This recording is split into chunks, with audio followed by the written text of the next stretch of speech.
Halaman 6 masuk ke halaman 7, Ustaz.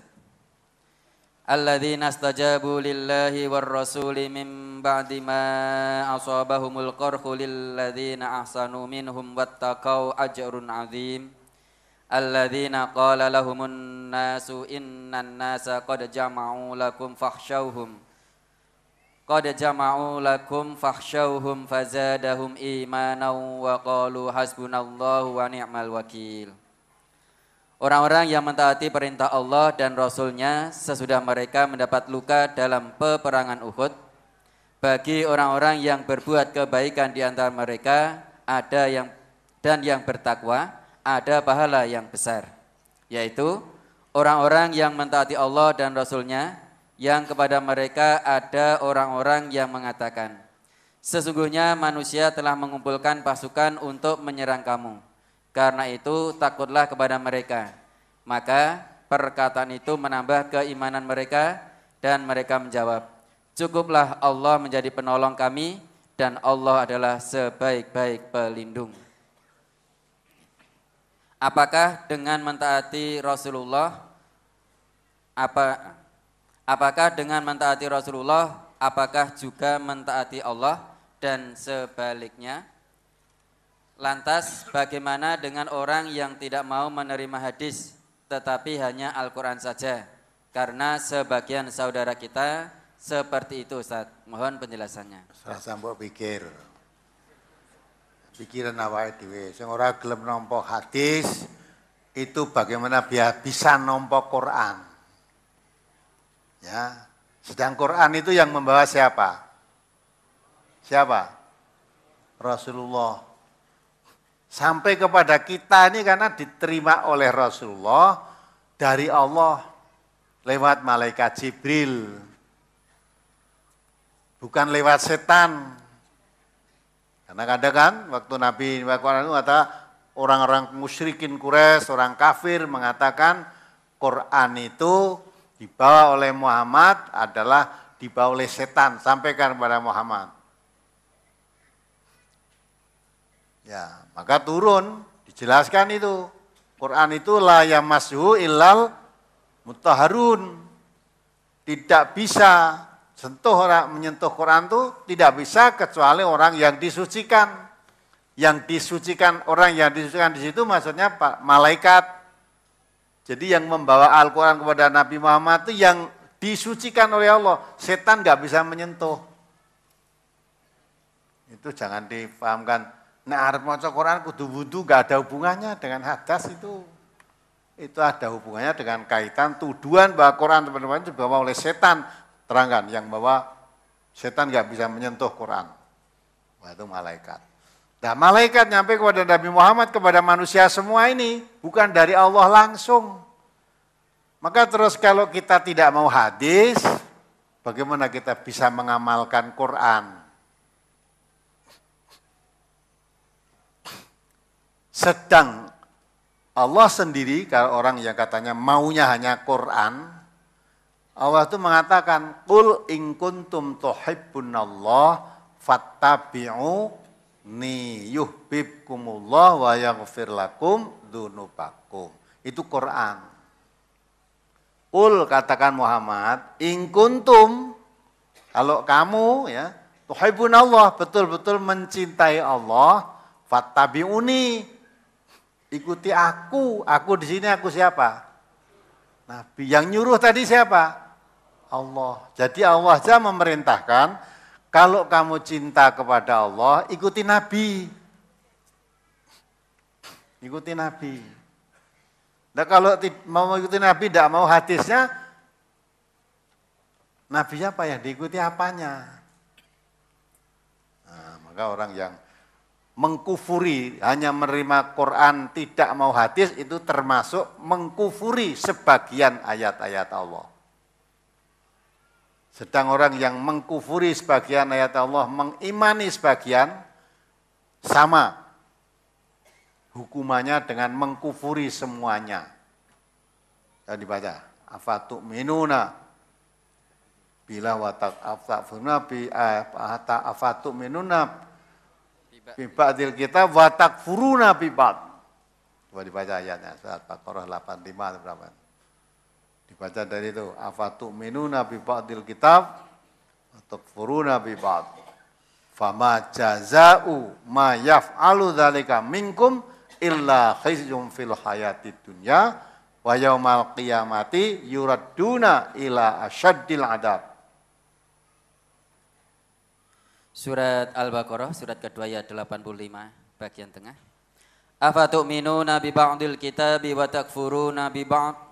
Fama jazaa'u man yaf'alu dzalika minkum illa khizyun fil hayatid dunya wa yaumal qiyamati yuradduna ila asyaddil adzab wa mallahu bighafilin amma ta'malun. Apakah kamu beriman kepada sebagian Alkitab yakni Taurat dan ingkar terhadap sebagian yang lain? Tiadalah balasan bagi orang yang berbuat demikian daripadamu melainkan kenistaan dalam kehidupan dunia. Dan pada hari kiamat mereka dikembalikan kepada siksa yang sangat berat. Allah tidak lengah dari apa yang kamu perbuat. Ya dah, apakah kamu hanya mengimani sebagian isi kitab? Maksudnya di sini Taurat karena orang Yahudi, dan mengkufuri sebagian yang lain. Dan Taurat itu kitab suci dari Allah. Maka kitab suci diturunkan oleh Allah itu untuk diimani semuanya.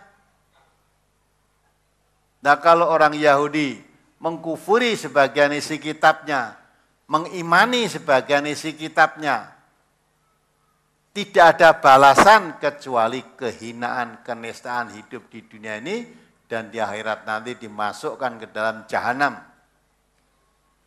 Tersiksa yang keras. Apa orang Islam? Tidak. Kalau begitu Allah nggak adil, sama. Ya, maka kita sudah mengimani Al-Quran itu secara keseluruhan. Tidak dipilih-pilih yang cocok, diimani yang tidak cocok dikufuri.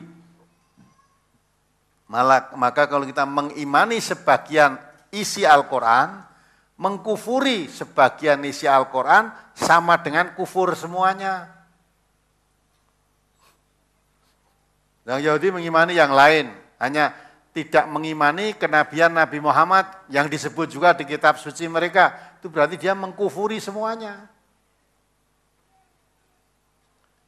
Mengkufuri semuanya. Maka kalau beriman ya iman yang sungguh-sungguh, jangan Quran sebagian diimani, sakurah gelem hadis, Quran baik. Lah kamu taunya Quran dari mana kalau tidak ada hadis? Ya, tidak ada Nabi, kamu tahu Quran dari mana?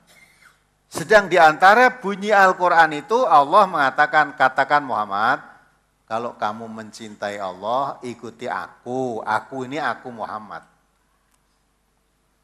Ayat lain juga mengatakan, laqad kana lakum fi Rasulillah uswatun hasanah. Rasul itu sebagai uswah hasanah, contoh yang baik.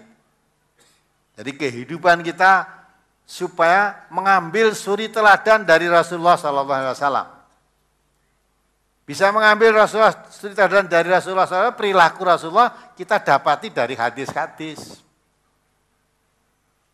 Dari hadis-hadis Nabi. Ya, kalau tidak mau, kamu sholat barang ya coba. Sholat dari Quran,